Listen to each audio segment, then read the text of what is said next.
sat back in your chair, on your bed, awaiting the discussion, some of you to become your evening ritual, so you're welcome. But today we are looking at the police and so many aspects of the police. Number one, there was a guns amnesty, was small weapons. Estimated there were about 2 million guns illegally dotted around the country, and therefore there was an amnesty for people to hand in their guns. 2,000 people did so. So then there's, it's estimated that there's about 1.19 million guns still out there.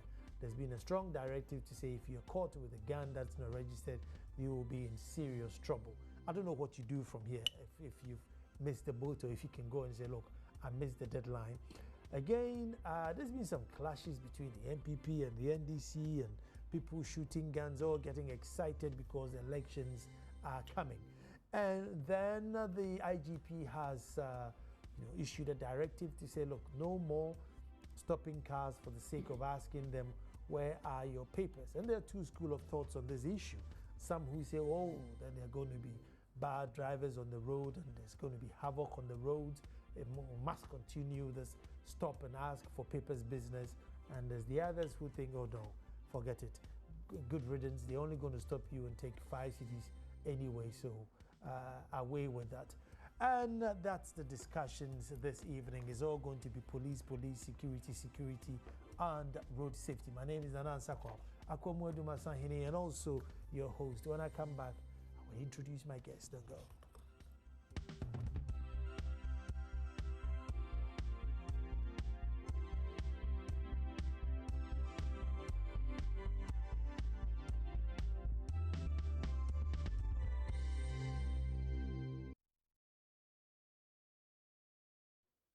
Well, thank you very much. Thank you very much for staying with me. Sat right next to me, no stranger to the show, Wing Commander Patrick Sobojo, retired security analyst, and also a patriot. As if you talk to him behind the scenes, he's a diehard patriot.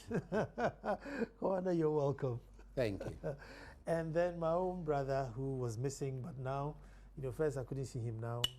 He's being a very regular. Nanaya Wakwada, Executive Secretary for Bureau of Public Safety.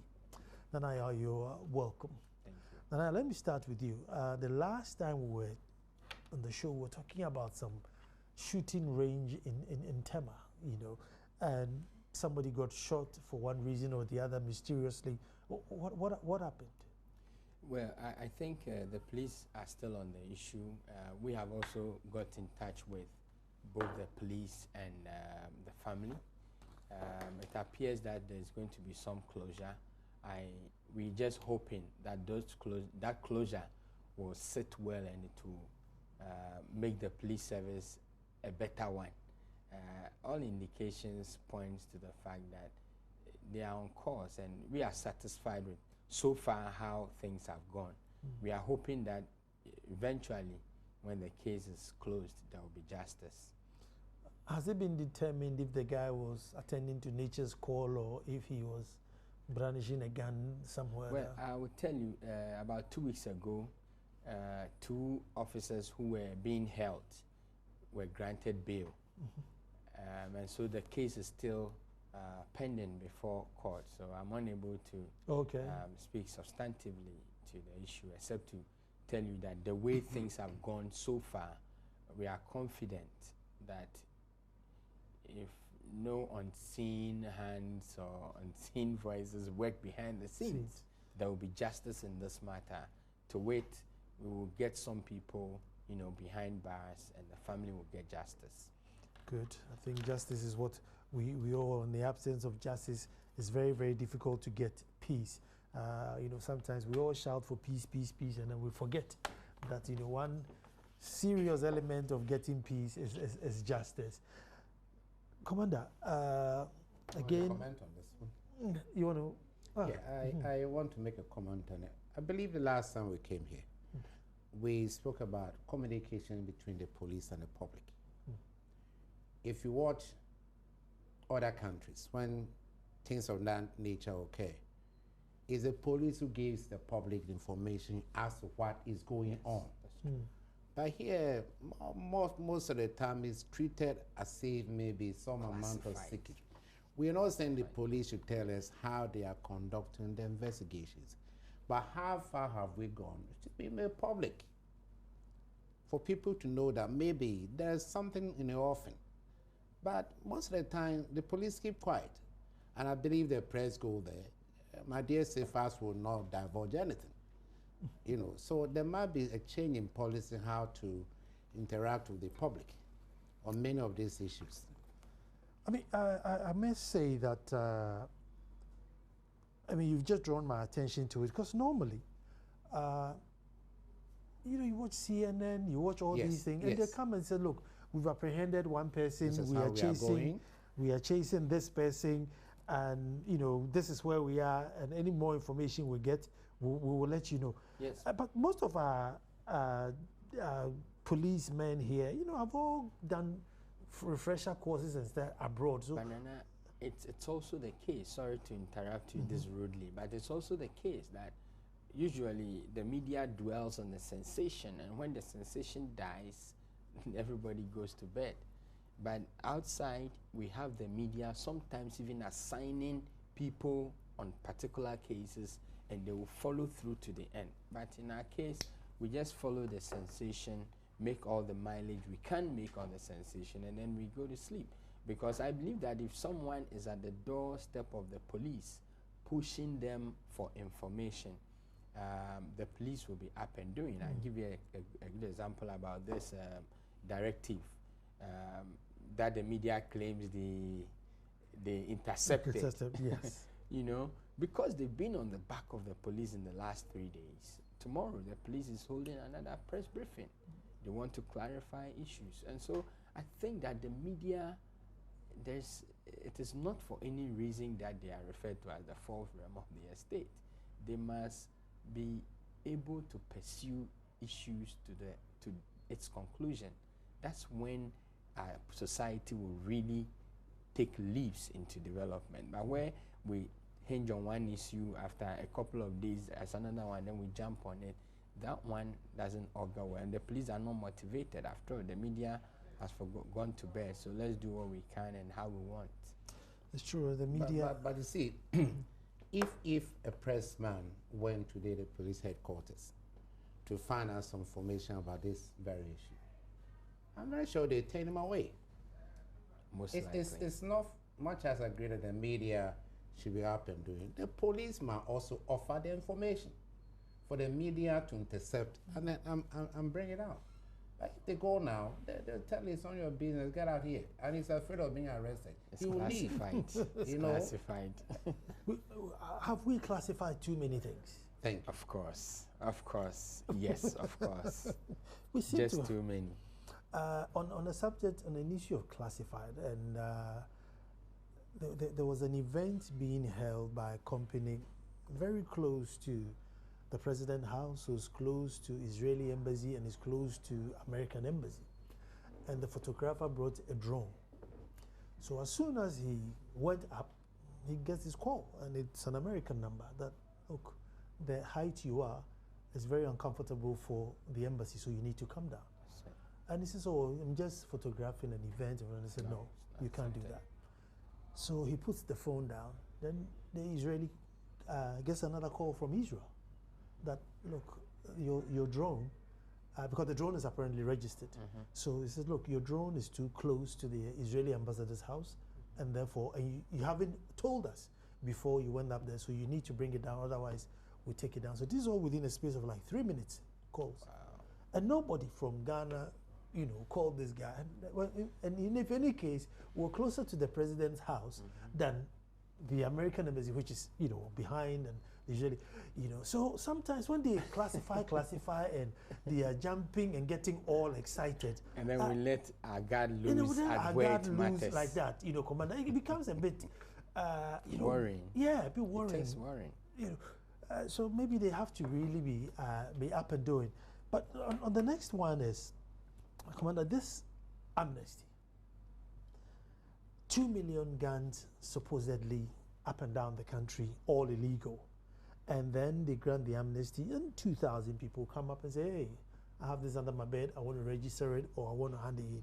So there's then 1.9 million guns still out there.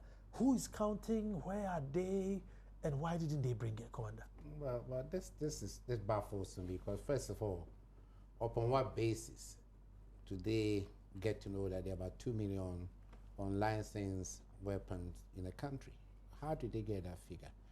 Well, in this country, we still have people who are still manufacturing pistols. I mean, the local ones. They also kill. There are those who hide someone in a suitcase when they are coming back, and because they don't have metal detectors at the airport, they get through. They are somewhat dealing in it, So I don't know the basis. And yesterday, they didn't classify the type of weapon, whether they are 9mm, 8.7, a pump action, a shotgun. They didn't classify it. The police should have come out under the amnesty to actually define the type of weapon you have, which maybe constitute a threat, and also solicit. The program came on for a short period, about a week, and then that's it. They should have been drumming it because there are a lot of people who may have weapons, but they are afraid of repercussions.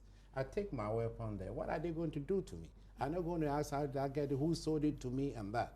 They did not work it out for the holders of this weapon to feel really free that, look, if I take it, maybe I'll get a license. Or what the police wants to know, that you have this weapon and it's licensed and it's legal for you to have it. They didn't say they were going to, confiscate it and keep them in the armory. That didn't come out too well. So I'm sure they have to come out again and say that we want your guns, we want to license them, and you take them back. So we'll have a data of who has this, who maybe committed a crime with this type of weapon.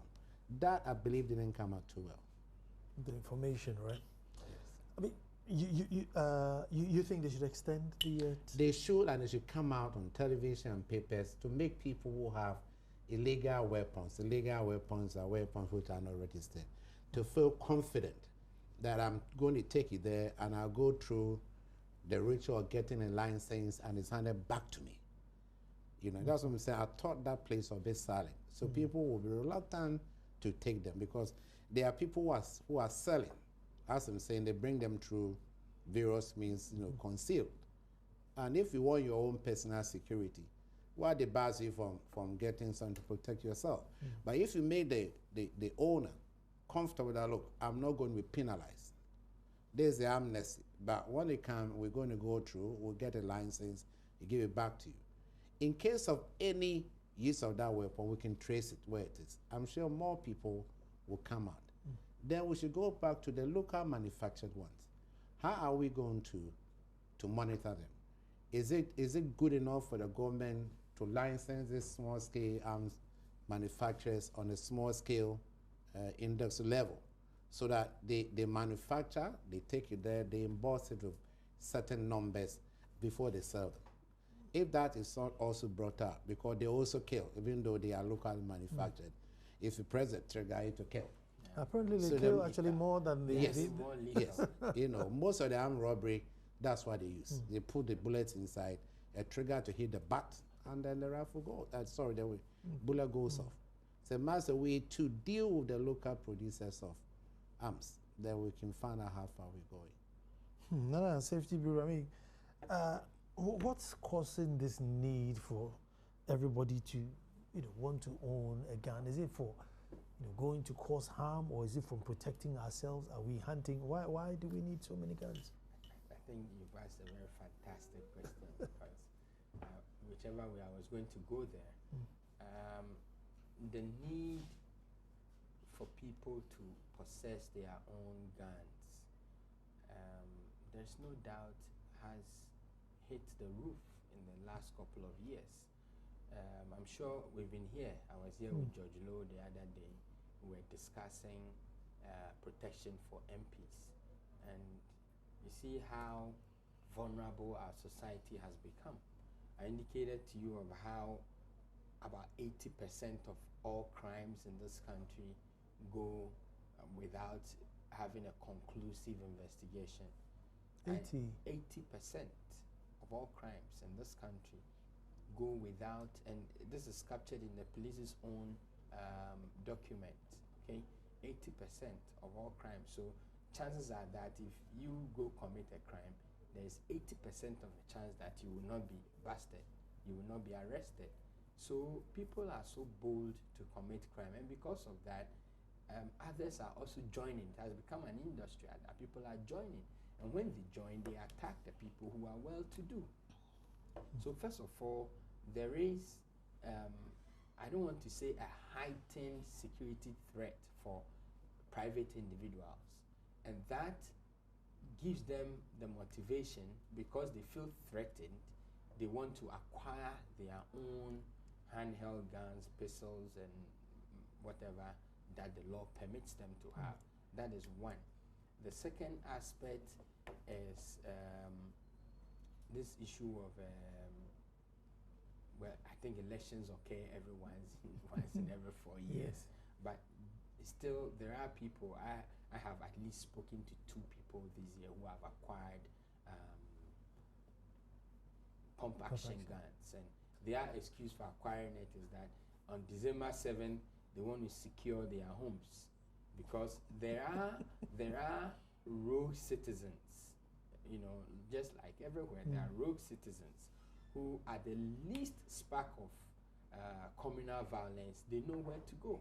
So these people have acquired these guns just to secure their families and their homes. So I think that if we step up security, then people will be more confident. They want to avoid guns, because I know that when I'm in trouble and I make a distress call, I'll get a dispatcher who will act in earnest and in urgency. And within a few reasonable time, I would have the police at my door to save my head. But that is not the case. And so people feel the need to acquire these pistols and guns. Let me go on the phone and speak to you. Nana, I know I'm here. Nana, you're welcome. Thank you, my brother. Very good. Nana was on the show just a couple of days ago. Nana, even though I've called you specifically for the IGP's directives for the police not to stop cars because of their driver's license or insurance, and I know you're a road safety expert, so I want to hear your take on that. But the issue on the table now is the amnesty. That didn't quite work. There's probably about 2 million guns, but just 2,000 were handed in. I don't know if you want to just have a little bite of that cherry before we go to road safety. Well, I don't think time will allow us. So let me go straight to road safety. Very good. I have a lot of views on this gun proliferation of guns in our system. But if you allow me, I'll go on and on and on. So let's go straight to the stop and search issue. Very good. Which is quite important. You see, Nana, this prevention of accidents on our roads. One of the utmost on the hierarchy of control measures to prevent accidents. One of the control measures is effective policing. When you have effective policing of the road and enforcement of the road law, that really prevent a lot of the unnecessary and needless road crashes that you have on our roads on a daily basis. So, for the directive, I don't know really what, I was not in town, so I've not really gone ahead specifically. The reasons that used for those, for that directive, I find it very, very strange. Well, let me give you the reason. The IGP is saying that the police's role is to make sure that traffic is flowing and people are driving, you know, in a more decent manner, rather than concerning themselves, like stopping a car to ask whether they have insurance or a driver's license or roadworthy. That's not their core mandate. Their core mandate is to see that traffic is moving and moving freely. You see, that straight away, I find it very, very strange that a bank manager that has a long queue outside his bank for people cashing money will then direct his officers that because we have a long queue, please, when you take a check, do not verify the signatures on the check, whether there's money in the account or not, and just go ahead and pay. That is very, very absurd to hear that the IGP would give such directives. I find it very, very strange. Now, but let's go straight to the point. The point is that, you see, the law mandates the Motor Transport and Traffic Unit of the Ghana Police Service to enforce the law to the letter. That is only in Ghana that I find that we have a division of labor in the police service.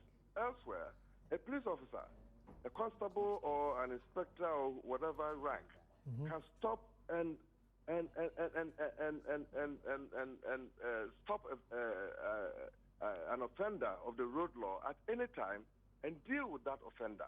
But it's only in Ghana that I hear that, it's only specifically the motor MTTD department, MTTD, that can actually police the road law and stuff like that. I find that's why we are getting these rogues on the road who are not deserving to be on the road.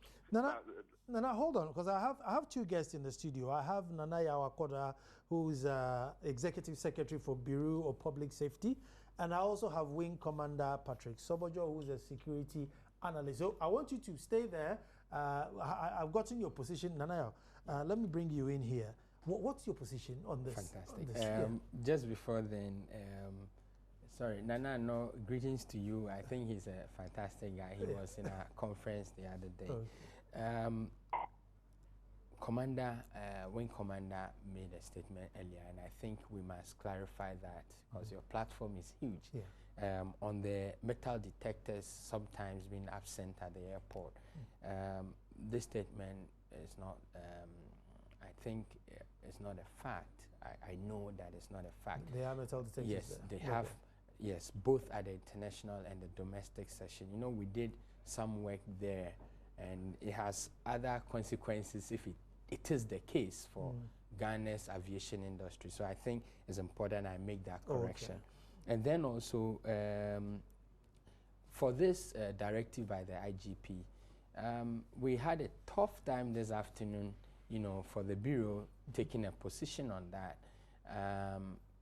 Because there are schools of thought that is it a holiday for police officers that do not check any of such thing, which is also part of their role to do. They are supposed to maintain law and order. And Nana Noami here indicated how some elsewhere we have any police officer can actually stop you upon suspicion of anything, whether you are drink driving or you are driving without seatbelt or something. And on that note, he or she may require you to show some form of ID and probably produce some vehicle documentations. And so, is it a holiday for the police? That's a question we're asking. But we by and large think that the IGP must review this directive in the sense that the general or the total fiat for the MTTD officers to not to check licenses and vehicle documentations and all is a bit of a misnomer. We can put in place measures, procedures that look, it is not proper for you, like they said, it's not done anywhere that a police officer sees a car coming, no suspicion, nothing, then he flags the car down, walks up to the car, and the first question is, where is your license, where is your car documents and all, you know, ostensibly seeking to identify some violation in order to take you on. I would just want to leave it there, to take you on. So it must, when a police officer is stopping you in other jurisdiction, they have strong reasons to stop you. And I think that is what we are seeking the IGP to do, instead of issuing a general fiat that henceforth do not go into licenses and vehicle documentation except for to look for arms, illicit arms and ammunition and drugs. I think that the directive is a bit deficit on that. And as I speak to you, we have put together a communication that will be transmitted to the IGP tomorrow on this directive. And so as a bureau, this is our position, that the IGP must review it and make that procedure clear for the citizens. So, for instance, if a policeman stops me, I should be able to ask him, why are you stopping me? And he must give me very tangible reason why he's stopping me. For instance, you are overspeeding or you are driving recklessly. So based on that, I want to see your documents. That is genuine. But you just stop the person for checking licenses and, you know, at no reason, and at the end of the day, when everything is right, and then the usual thing that follows, you want to drink some malt or ice or tie and stuff like that. The day for ground. Commander. Yeah, I beg to differ a bit, because you have just said in other jurisdictions, it's not a duty to the policeman to stop a driver and suddenly ask, I want to inspect your license, your insurance, your DVI. Police wasn't made for that. There are laws that if you infringe, the police will arrest you.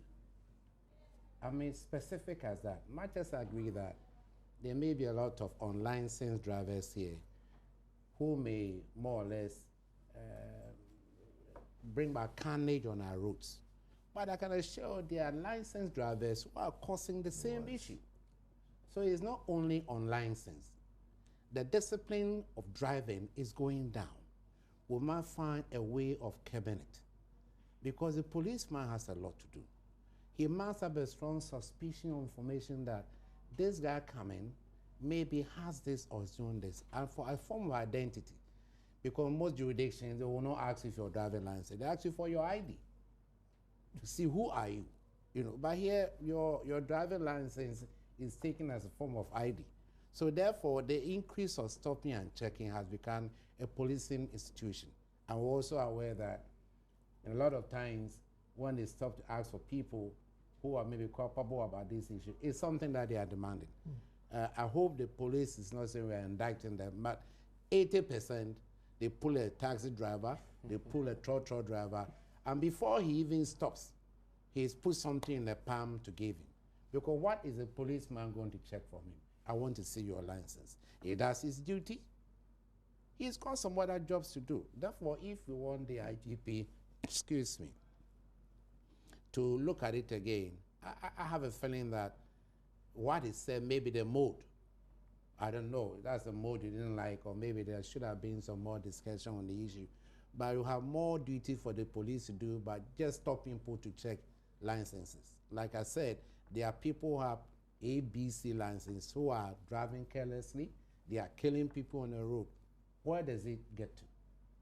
That's my point. Nana, do I have you on the phone? Yes, I'm here. No, I mean, you sometimes you're driving down, and particularly from Ekropon, as you're driving into Manfi, it could be a Sunday, and then you have some policemen, you know, there, and it's usually the same crop of, I mean, you can even just identify them. You know, a woman with a big hairdo or their hat just cropped on top of the hairdo, and they're just there on Sunday, stopping every car. Can I see your papers? Can I see your papers? And isn't the IGP right to say, look, that's not your job? You see, probably I would want to, if you like, be on the side of the IGP on this directive, though I find it strange coming up at this time. But it makes really the case for we advocates who has been advocating over the years that the MTTU, which of recently has been changed to MTTD, should be made fully autonomous, as in other jurisdictions, to strictly enforce the road law. You see, why am I saying this? I think in the mind of the IGP, he thinks with the coming elections, the police is going to be inundated with traffic management and what have you. So he thinks that stop asking for driver's license. Those are peripheral issues. So let's go into traffic management and then to avoid mayhem on our roads. But that is in a good direction. But I would say that it goes straight to making the case for a motor traffic division that is fully autonomous of the mainstream policing. Because if you have the MTTD fully resourced and fully manned, this directive will not come from the IGP. The Director General of the MTTD, which is fully autonomous, will be making his own decisions and its operational directives. So this issue would not even come up at all. Because as a people, we don't take enforcement of the road law very seriously. If we do, the IGP, who is the boss of the whole police administration, will not come up with this very weird, I would call it weird, advisedly. Because probably he feels that as far as he's concerned, the police will be inundated. So asking for driver's license and a DVLA, roadworthy certificates and stuff like that will be something like, if you like, frivolous. But let me also educate your listeners or your viewers that being on the road as a motorist is not a right, it's a privilege. The only people who have a right to be on the roads are pedestrians. So it is a privilege to be on the road. What entitles a motorist or a motorized vehicle driver to be on the road? It's your driver's license. And what also further entitles a motorized vehicle to be on the road? The road, it should be a roadworthy. It should be roadworthy before you can actually access the public thoroughfare.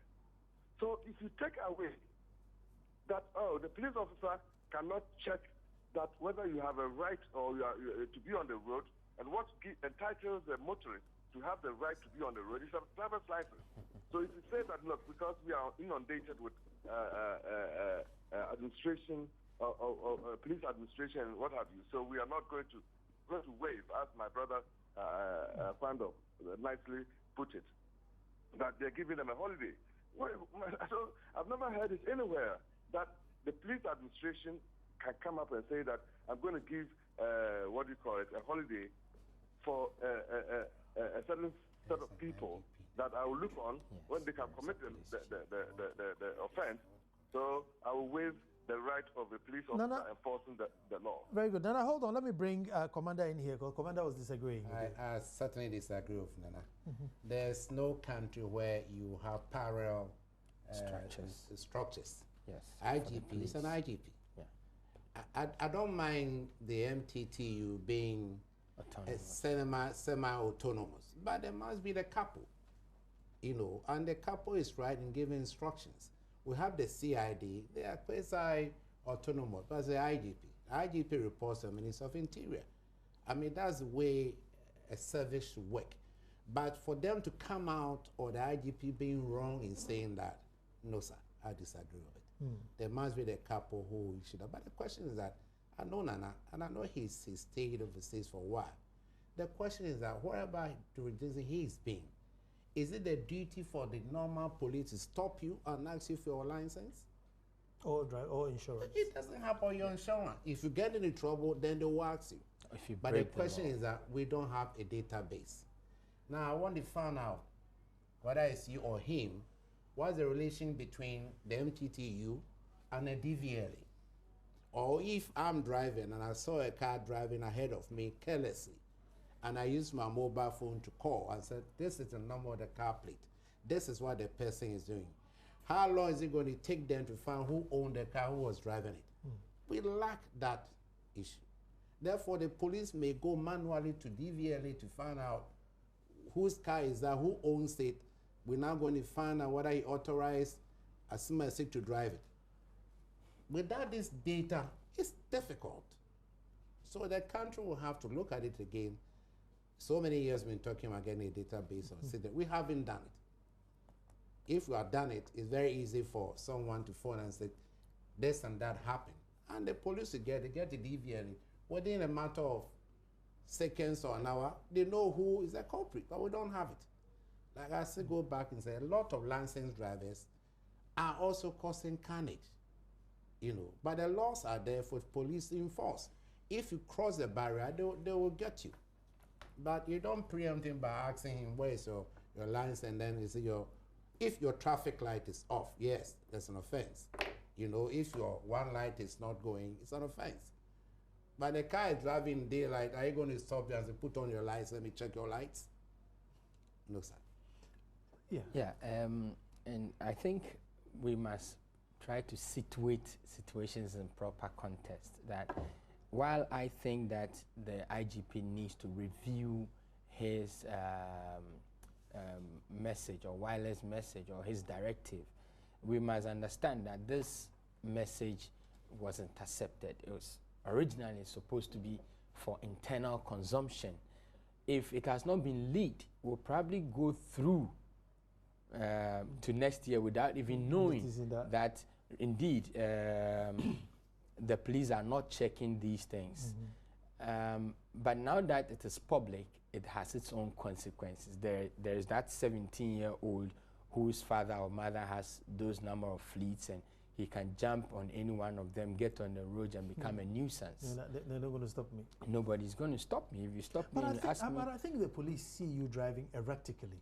For that, they are allowed to stop. I don't think that's the point. The directive says that don't stop any car for whatsoever. The point, checking license and documents. The point I'm trying to make here is that must be made clear and it's part of the review. Because as it stands now, I wonder how many police officers will want to stop the guy who jammed the red light and say, hey, stop. You jammed the red light. You must be drunk. Can I have your license? Let's go to the hospital. Let's check you, or let's blow this and that and that. So we are saying that it should be reviewed. Now that it has come in the public domain, it should be reviewed or explained properly that, hey, those people are not going to stop. And if you like, in America, they say stop and frisk. They're not going to stop and frisk you. But then, if they have reasonable grounds to do so, the law or the power that they have, the powers that they have as law enforcement agencies, they will immediately trigger it and do so. We must understand that this directive is also not the first one. So when Nana Ami here said it was weird, I shrugged, because this directive, in the last couple of years, 3 IGPs gone, Paul Teria, Mohammed, and the previous one, they all issued this directive. Theirs were even public. And then I think in the last days of Mohammed, the ex-IGP, I think it was during his tenure that they said if you are not of a certain level, you are not authorized to even demand for someone's license. All was in light to put a certain decency, bring a certain dignity to the police service. And I think it's in order. We at the Bureau of Public Safety indeed thinks that, look, this directive, as weird as some people want to see it, or in whichever light people would like to see, we think the IGP must come and clarify so people know that it's not that he desires to put the lives of road users in danger, but that there is something he is aiming to do, and that is what he is focusing on. For me, I sitting from where I sit and talking to insiders, the understanding is that the MTTD is overly concentrating on checking of licenses and insurance, car documents and all, which I think when Commander has confirmed, they are overly concentrating on it, and constant warnings that, look, there is more to your job than licenses and car documentation. So let's get every part of the job on board. There are so many, and there are 5 key ones. DUI, like drinking under influence, use of mobile phones, seat belts, speed limit enforcement, young drivers, driving without requisite permits, and there are so many things that goes on the road that must be checked than licenses and road documentation. So I think that in his bid to get them to back down on this aspect so that they can focus on the larger picture. He issued this directive, but I think that it is important that he immediately clarifies that directive in the interest of all. I'll bring you. My little research was that once upon a time, the insurance fraternity and the DVLA came to see the police to say, listen, we need you to check these things for us. So they actually paid money, supplied vehicles to the police for a period of time. When the time passed, the police by then had gone on the road and realized that, this thing was good. So now they were not even getting paid, but they were going out and doing it. But like Commander was saying, that it was never the police mandate to stand by the roadside checking as to people buy insurance, because insurance is actually a private, it's not, private. Yeah, but that's what I disagree. You see, the police are primary law enforcement agencies. In elsewhere, they call them public safety officers. They are primary law enforcement agency. So they are there to maintain law, first of all, and order. So anything that is embedded in the law, ideally, the police should be able to act on it. So if by law you are supposed to ensure your, permit me to call it, machine on the road, and you have not, the police is mandated to enforce that. So it is not as though it's okay to say the police are not mandated. They are law enforcement agencies. I so disagree with you on certain issues. If a driver commits an offense, you talked about jumping a red light, drinking and driving, given that you can't prove until you use a breathalyzer before you can. I don't think the IGP said the police are not to apprehend people who are more or less crossing the lines. He says it is not the duty of the police to check on licenses and DVLA. It's not their duty. But if you break the law, the police has every law. He's backed by the law to arrest you and then charge you. So if we want to more or less model it by saying that he gave directives, that a policeman sees a guy, on a motorbike without a helmet, he can't stop it. He can't. Because first of all, the guy has broken the law. So he can apprehend him. But he's putting a lot of emphasis on just stopping to check documents. Insurance want people, maybe they pay out too much money. It's only a business to go and get the police to get them to check whether your vehicle is insured or not. I don't know which jurisdiction that they will stop you to check whether your insurance is, but you break the law.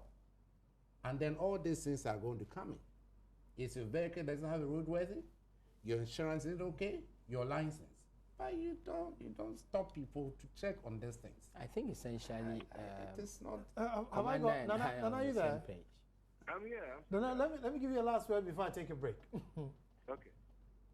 Now, you see, the root cause of all this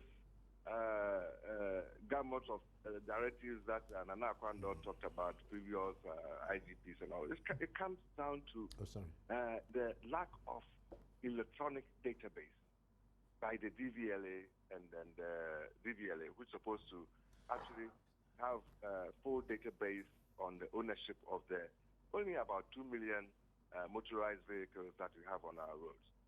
If we had an electronic database, which I can do on my MacBook Pro within, if I'm allowed, within 3 months, I should be able to have a database of all the vehicular population in Ghana, including the motorbikes and stuff like that, which Commander Sobojo spoke about. You see, if the police officer, like in England, have a database on the motorbike that is riding on the road without wearing helmet, all he needs is to just take the, the number plate. And straight away, you know who is riding that motorbike without a helmet. So he doesn't have to go chasing around all over the place with a nippy motor rider on the street to apprehend him and process him. You just take the number and the whatever will be in the post. But here, we don't have that. And we have overlooked it over the years. One would have thought this sports fine that has been discussed since 2012, as far as I know, has not come on stream because the DVLA, for some weird reason, cannot come up with an electronic database that would actually embolden the MTTU to do their job effectively. Because I have always said that if these motorcyclists that are running our streets, they are only about 200,000, to really properly and effectively enforce the mandatory wearing of helmets, they won't be going around with all these riders running around without complying with the law. So the case for having electronic database that I hinted that I can do it for the police service or the DVLA within 3 months on my laptop, that calls for an electronic database to enhance the police administration to be able to enforce the law effectively. But we are sitting here and we have the low-hanging fruits that we can actually plug to make a headway. But we are overlooking it because I know the reasons why the DVLA is not actually getting its hands out to get hold of the electronic database that I'm talking about, because it suits some people in the system to have the system remain as we have it as I speak. Nana, thank you very much for that insight. I'm going to take a break now, and then when I come back, I want to go to Commander and find out that in the absence of database, do we just continue to, do this try and lock, stop and search to see if you're insured or if you have a license, presumed you guilty, and then you come and prove yourself innocent? Don't move, we're coming straight back.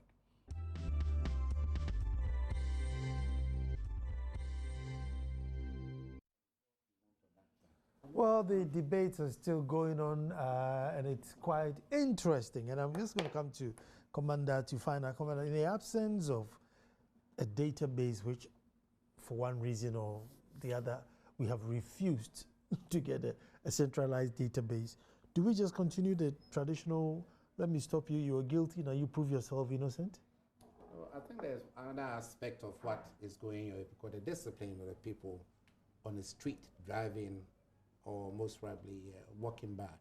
I just gave an example about our immediate neighbors, Côte d'Ivoire, Togo, and Burkina, where all the policemen or the gendarmes are providers of whistles.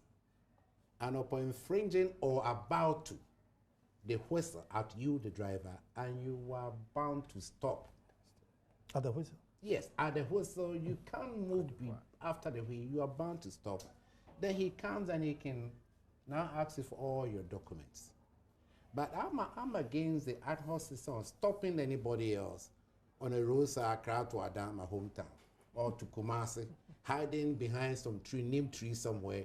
He sees you coming, he jumps out, he stops you. And before the hand comes out, a little note is in the palm. Or sometimes they don't even look at the license. They give it to them, they turn it around, and the deal is done, it's gone. I'm saying that should be taken off from the other duties that the MTT you have to do. Let them concentrate upon people, obeying the law, obeying the rules. Okay, if you infringe, they will grab you, they will process you to court.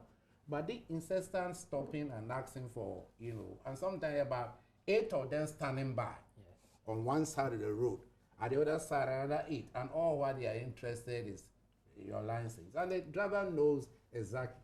He's got passengers in it. He has to go and come back quickly. So before he can even answer, he puts something in the palm. I'm not saying all the policemen, but this is what is happening. We're aware of it. So if they are stopped, and then we can bring back the discipline on the road through other means. How do you bring that back the discipline? There are laws. Force them. Not, you cut across, you are not in helmet.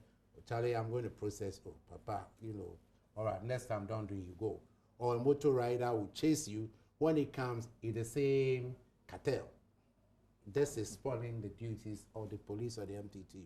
So if they take that away from them, they should concentrate on the other aspects of the law governing driving or on the road. I think we'll get somewhere.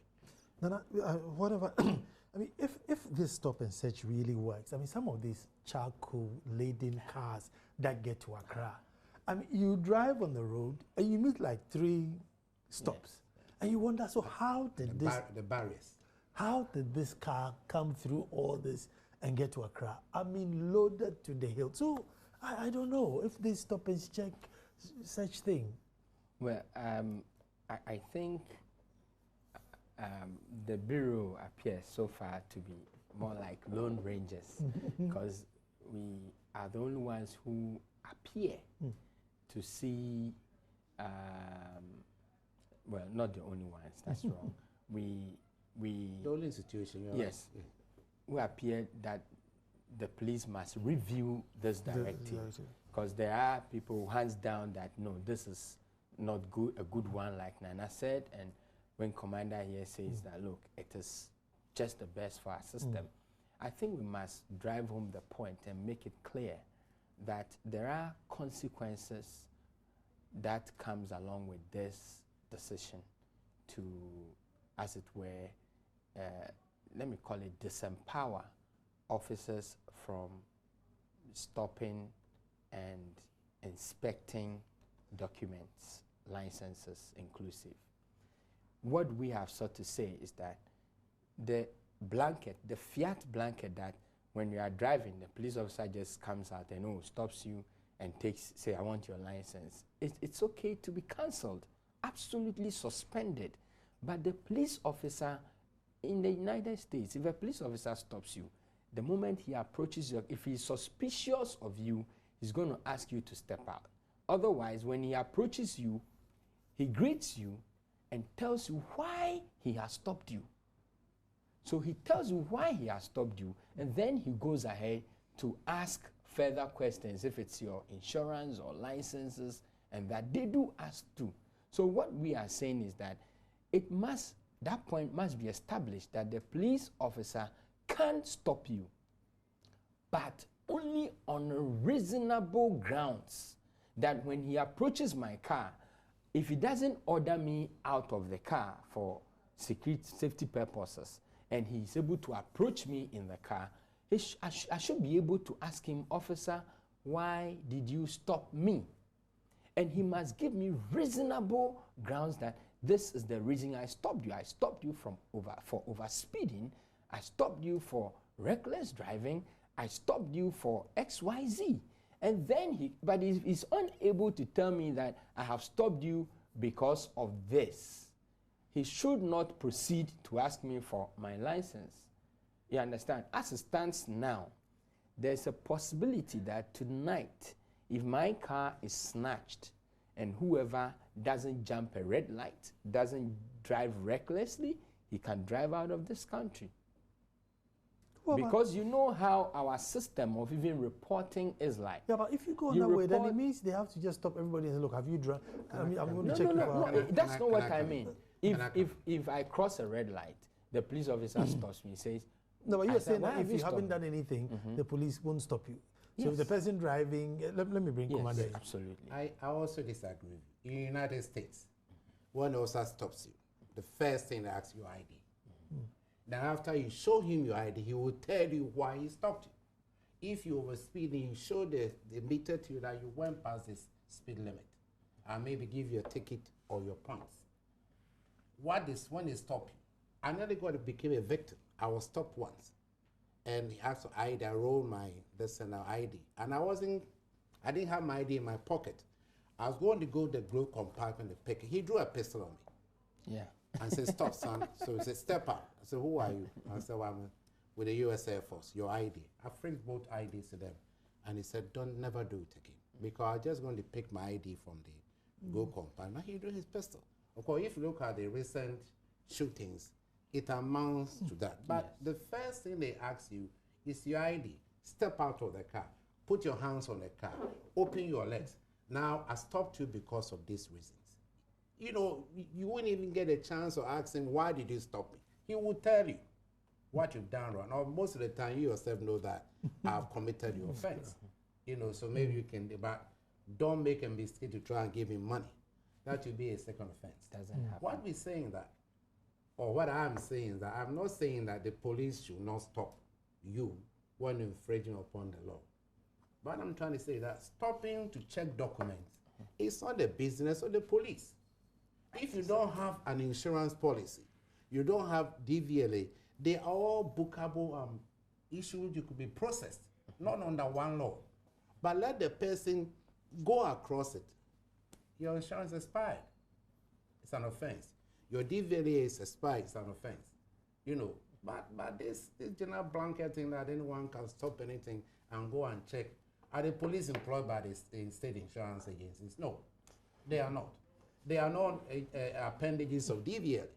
DVLA should have the machinery of making sure that every vehicle on the road is roadworthy. It's not the police to do that duty for them. Yeah, but the insurance aspect, we must not lose sight of it, that insurance has consequences for people. Yeah, but if you get into an accident, road incidents, and you don't have a current insurance policy, it's an offense. The police will process you. Yes, and so but to when avoid, you have not, so you stop me to ask my insurance. Liabilities on the state, to avoid creating liability for the state. They demand the same thing or letting them check your license. Yes, but no, the license bit is because as a country, I'm just playing the devil's advocate here. As a country, we do not have any one single ID. I think that it should be okay for when the police stops you and asks for your license, we have 24 hours to produce that. So if I have my voter's ID, I should be able to flash that at the police and say, this is my identity.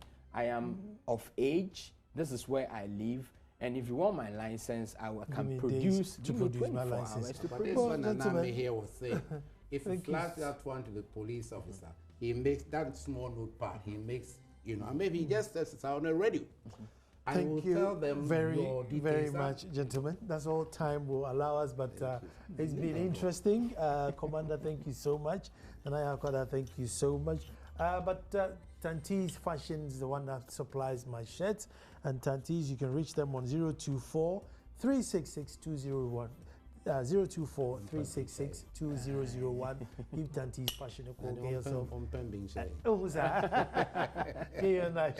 You just write Yahoo Clinic and the railway crossing, so you can go there and have a look for yourself. But gentlemen, thank you very much.